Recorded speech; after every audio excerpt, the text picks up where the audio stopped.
You're listening to The Bible Guys, a podcast where a couple of friends talk about the Bible in fun and practical ways.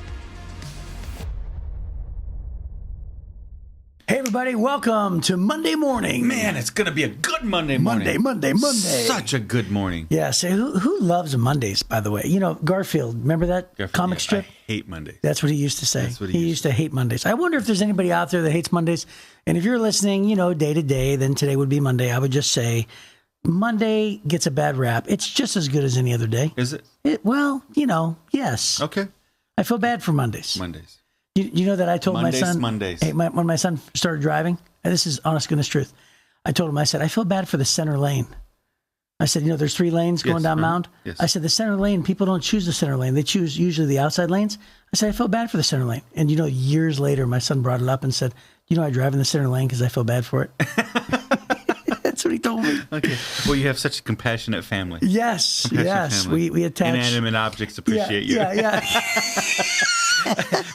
Appreciate your concern for them. So that's great. So funny. Oh, the center lane has feelings. Oh. Speaking of absolutely nothing that we've talked about. Okay. This segment is... What a segue. Yeah. Pros. We're pros.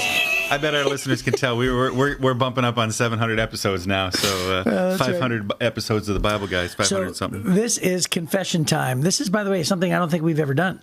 Desiree came up with a new segment, and she said, it's confession time. Each of you will share a funny, lighthearted confession. Ooh. When you have both shared, you get to rate each other's confession on a scale from 1 to 10 based on its hilarity or absurdity. Oh, my goodness. Were you prepared for that? Because I have a thought. Do you have one? You do yours first, and then I'll get mine second. Okay. So I'll try to make this very fast. Okay. But we both went to a Bible college that had sometimes ridiculous rules, right? Yes, very strict. And so I call those Pharisee mentalities.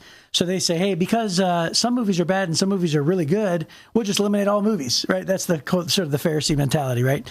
So anyway, what they would say is, believe it or not, is they would say, because some people wear really good facial hair and some people have untrimmed facial hair, we just have a rule, no facial hair, because we want to control how the image is for college students, right? Yes. For Bible college students, which is ridiculous. Well, I realized as a freshman, I signed that book. So I was like, well, I signed up for it, right? So my freshman year, I was really good about obeying every rule.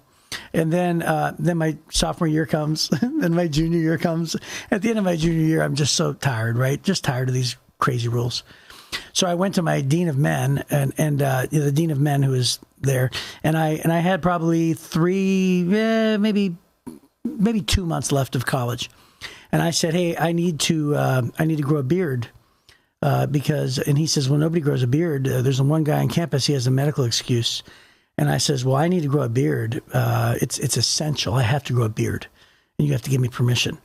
And he said, why? And I said, because I have a job that pays so well in the summer that I have to have a beard for, and it pays for all my college. And he goes, really? What job is that? And I said, modeling. Yes. And he said, and he That's goes, believable, and Chris. he looked at me and he goes, come on. And I said, what? Are you going to deny me my money to pay for school? And I just went with it. And he was trying to bluff me. And he goes, come on, Chris. He looked at me. He's like, come on. And I was like, I'm serious. And of course, that's my confession. My confession is, kids, don't do this. You shouldn't lie in Bible college. That's right. It was not true. You should not lie in order to be able to get the degree that sets you up to be a pastor. Which, by the way, I just want to do it for fun. I want to do it to ruffle everybody's feathers, right? So he ended up giving me permission. And back then, they would give you a demerit, and they'd want money. They'd say, oh, you did something wrong. You didn't wear a tie to class. Here's a demerit. Pay $5. And they would make, what seemed like millions at the time, right? Yeah. And that's what they did. They just took money from you every time you broke a rule. And so anyway, every day when I had a beard, nobody really knew until I let them know. And I bet you I had, without exaggeration, 20 demerits every single day in my mailbox, because people would see me with a beard and they'd like, beard! Anyway, it was really fun for me. Wow. But that's my confession. That's your confession. Yep. Well, that's a shock. So your thought about... But is it a shock, though? No. Their reasoning is shocking. Let me say it that way. Their reasoning, you feel like their reasoning for banning beards is some people were good at maintaining their beards and other people were bad at maintaining their beards? No, they told me that. They said like some beards are scraggly and we want a certain image for Baptist Bible College students. Yeah, So, wow. I said the name of the college. Yeah. Yeah. All right. So sorry. Don't mean to. Well, by the way, I don't think that Baptist Bible College, by the way, Yeah, you didn't have to say it a second time. I don't think that those rules still exist today. Yeah. Okay. So to be fair. Yeah. Okay. So all those schools, you understand, back in the day, beards were acceptable in seminaries and stuff like that. You go back and look at Spurgeon and all those guys; they wore Right. beards. And most not to of the- mention Jesus. Most of the schools that Ladies and gentlemen. most of the schools that outlawed beards back in the 80s were the beards were already outlawed in the 60s and 70s. There's And beatniks and hippies. It was all about stepping away from the culture, the beatniks and hippies. That's exactly it. 20 years later, guess So- what, guys? There's no more beatniks and hippies. Exactly. in the 80s. Well, hey, I'm not saying that the movement we came And by the way- that we came up in was up to date. By the I'm way, not saying that, but- it was 90s. Yeah. I went to school in 89. Yeah. And I was only 3 months in the 80s. So we're talking, Sure. most of my school was in the 90s. Yeah. So we're talking 20 years removed from beatniks and hippies. Yeah, I know. I'm not arguing with you. I'm just saying. Yeah. Yeah. Okay. Anyway, that's my absurd and hilarious confession. Wow. So my I'll give a college one too. And I don't know, have I told about the getting kicked out of Bible college? I don't think so. So I got expelled from Bible college, and I won't say the name, but I was leaving early, and that's a whole other story. And on the way out, one of my friends went, "Hey, you know what my dad did?" And I thought it was a good idea. And so I put 4 gallons of liquid laundry detergent, a 400-gallon fountain, out in front of the girls' dorm. Oh, no. And it was amazing. It looked great. It was like 11 o'clock at night, and big, giant bubbles, big foam, and then these big bubbles floating up in the spotlights. Hysterically funny. I loved every bit of it. When I left in the morning, the next morning, there was, probably 3 feet of bubbles, foam on top, and then the fountain was just going... Oh, no. It was all gooed up. Yeah. Well, then later on they figured out who did it, and Yeah. they expelled me for it. So I got kicked out, but I was already going to another school, so it didn't matter. But that was my way out. Yeah, there you go. Yeah. Well, yours is way tamer than mine. Yeah, it was just Yeah. a prank, and Yeah. then pranks got me in a lot of trouble. Or things I thought was funny that the administration didn't think was funny. Right. Which still is a problem. For Which me. There's lots of things I think are funny.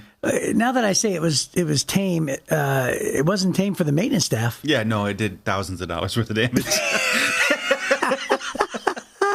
Yeah, that's why they expelled me. Okay, That's why they expelled me. Mine didn't hurt anybody, just my own Right. reputation and and my and put on public display my disdain for silly rules. But I'm quite shocked at your story. So I'm going to give you an 8 out of a 10.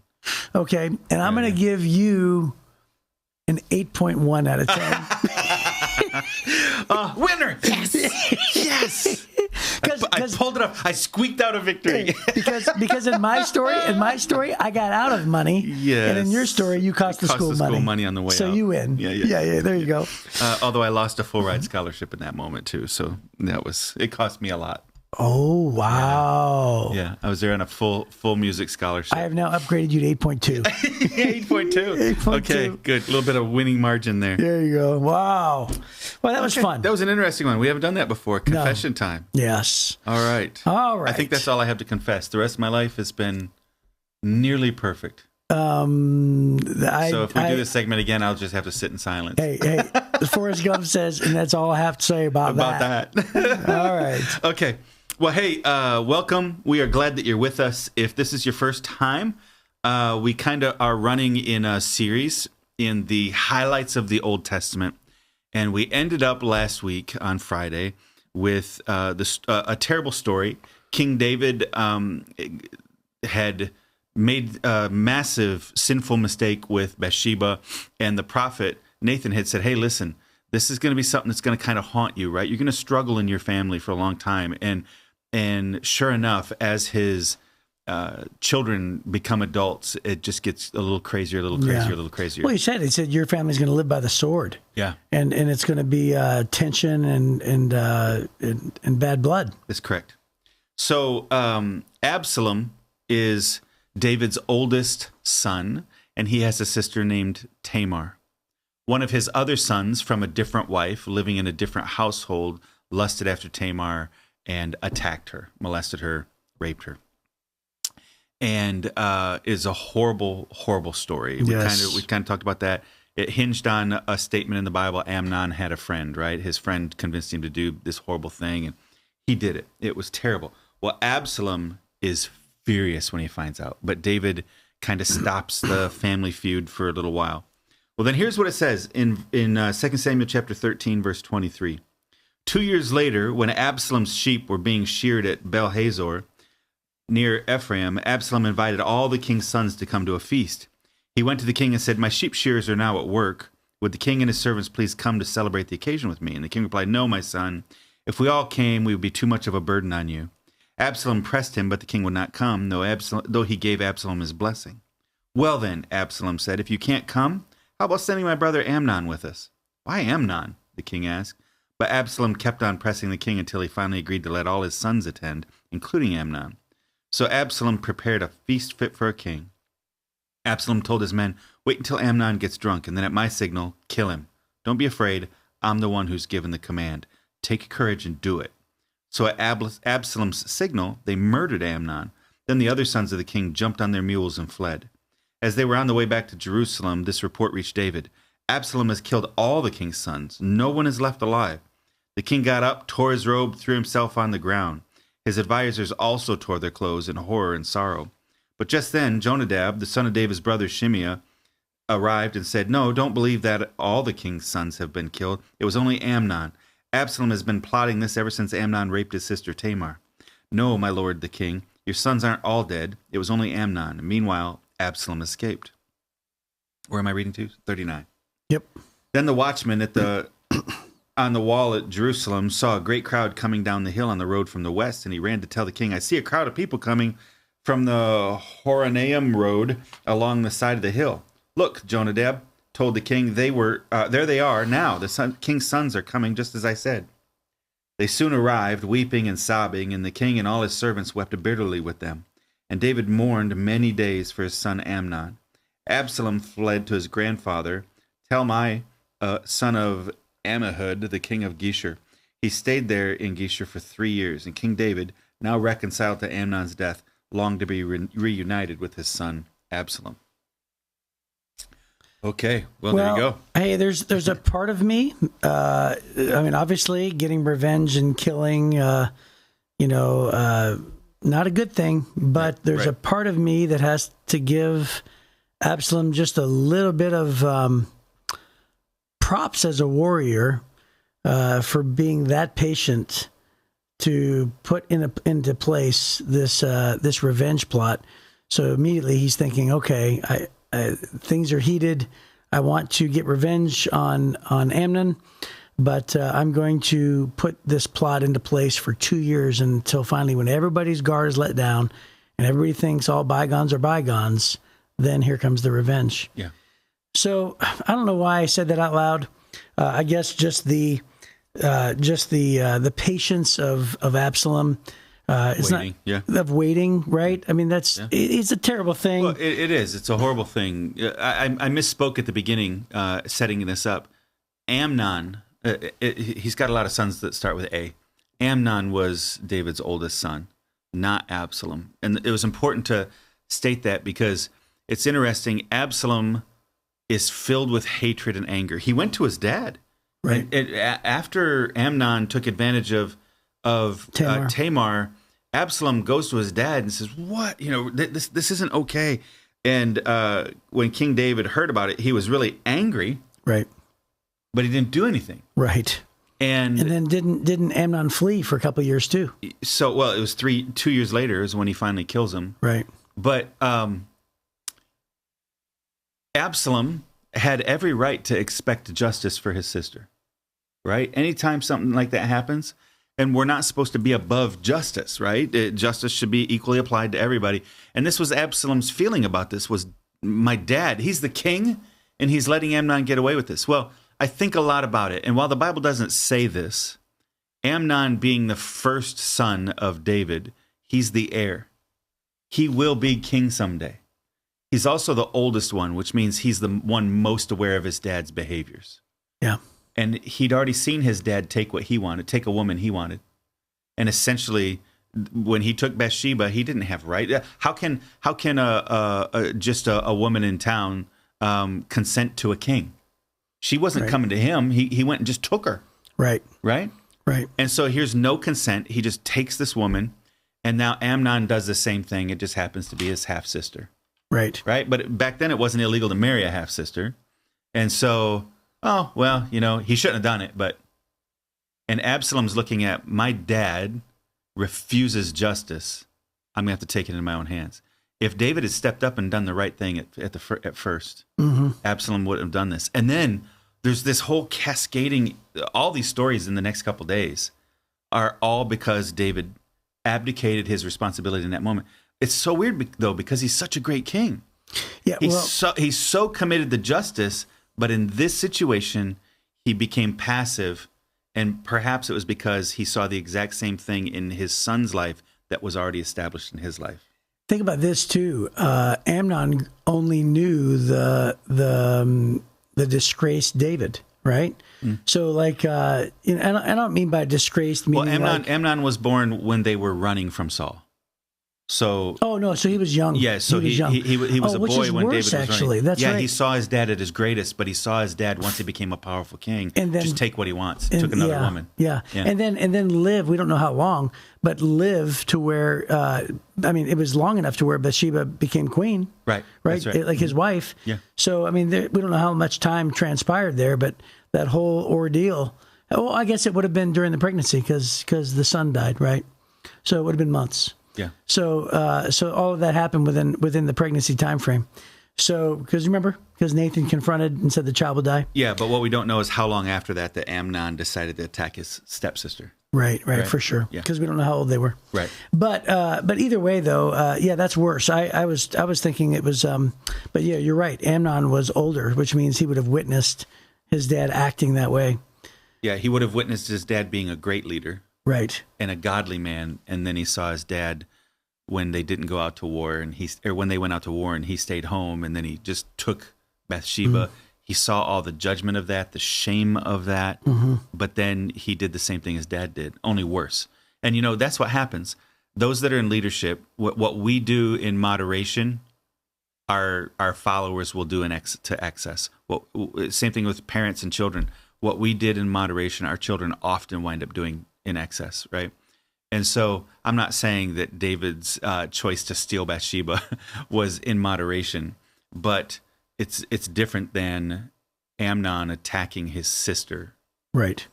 And it just gets worse and worse. Sin just kind of cascades down. It gets worse and worse. What we do, others will do worse and blame and justify it because they saw us do a thing similar, right? That's what I'm trying to say. I don't think I've ever had this thought until now, but I wonder one of the reasons why David didn't, demand justice for Amnon, Amnon's offense.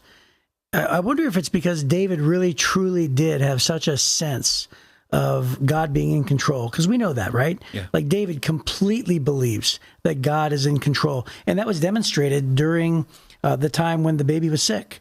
Remember, everybody else was confused as to why he was fasting and why he didn't eat, and then he got up and ate, and everybody else was like, wait a minute, you didn't eat while he was still alive, and now you're eating when the child is gone?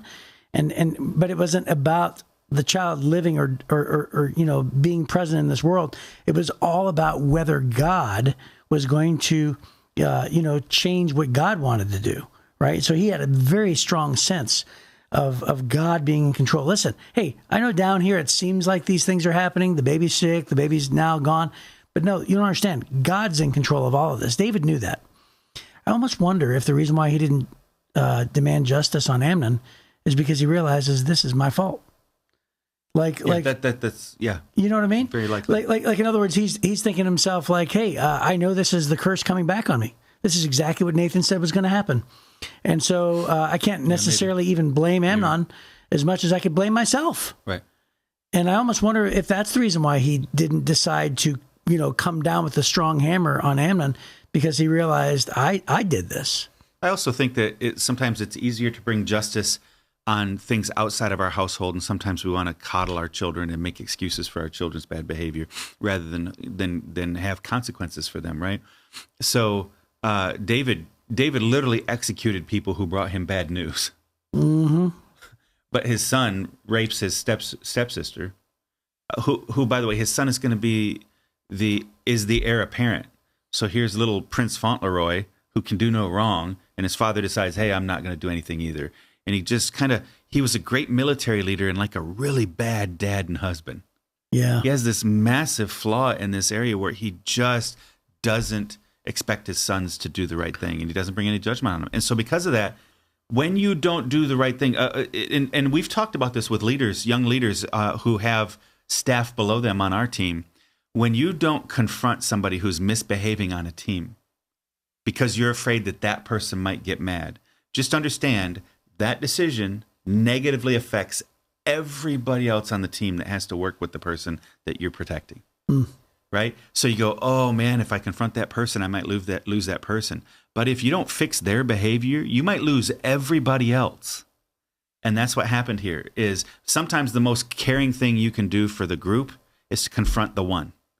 And he didn't confront the one for whatever reason, whatever his motivation is. Bible doesn't say, but we supposed a few things. But what we do see is the result of his lack of confrontation is Absalom says, fine, if dad won't do it, I'm going to do it. And from that point on, when his heart turned against his dad, this just falls apart from here on out with him and Absalom, right? Yeah. His dad and Absalom. So not only did he wind up having a son rape a daughter, not only did he have a son kill another son, it's just going to get worse from here. It's crazy. All because David would not confront an issue when it was when it was manageable. And here it is years later, and David is still reminded that you're free to make your own choices. You're just not free to choose your consequences. Yeah. A wise man once said. Well, once said. Yeah, and if you do say so yourself. Yeah, even if I do say so myself. So, but that's really it, isn't it? So we still see the consequences of David's bad choices coming back to haunt him, and that's really. Prevalent in our lives as well, isn't it? Yeah. So we are still free to make our own choices, but like for instance, I still remember laying, and I'm not downing my mom, I'm not downing my dad. Listen, they got divorced. It was messy back in 1981. I'm not blaming them for this or that, but I'm just saying, like, I remember back then, instead of going to marriage counseling, and by the way, I've talked to them decades later about this. Instead of going to marriage counseling, instead of trying to do this or that or get involved in church or press into it or, make it work, they just decided, well, that's it. We're done. Yeah. And honestly, that set forth a ripple effect that has been generationally, it's just apparent. I don't know how else to say it without talking specifics. It's just that had consequences. 45 years later, I can still see the consequences of that. Sometimes the easiest thing in the moment, you look at it and go, that's going to be really hard. But we're going to do the hard thing. But as you look back on it, the easiest thing in this situation, choosing not to confront Amnon, winds up causing so many more horrific things. Yes. Right? It almost never does the easy thing produce the best results. Almost never in life. And so in this situation, that's what David did, is he chose the easy thing, and there's this cascade of just collapsing issues within the family that nearly wipe out the whole family. Costs David so much. So if you have a thing that needs to be addressed, no matter how painful that thing is to address it, if you don't address it, there's a very good chance that things are going to get worse and worse and worse and worse and worse. Yeah, so there's a famous scene by Michael Caine, one of the greatest actors ever. And Michael Caine is looking directly into the camera on this one. He's having a one-on-one conversation with somebody. And he says, sometimes the hardest thing to do and the right thing to do, most of the time, he said, those are the same thing. Yes. And he said, because he said anything, what did he say? He said, everything in life that has meaning requires sacrifice. That's great. And it's true. And he said, and he goes, it's hard. Right. And I thought to myself, goodness gracious, that is something that we can all learn, isn't it? Yeah. So, well, hey, that is about our time. That's a great chapter. Yeah. So we'll pick up on this story with David's sons next time, and hopefully we'll see you there on the Bible Guys.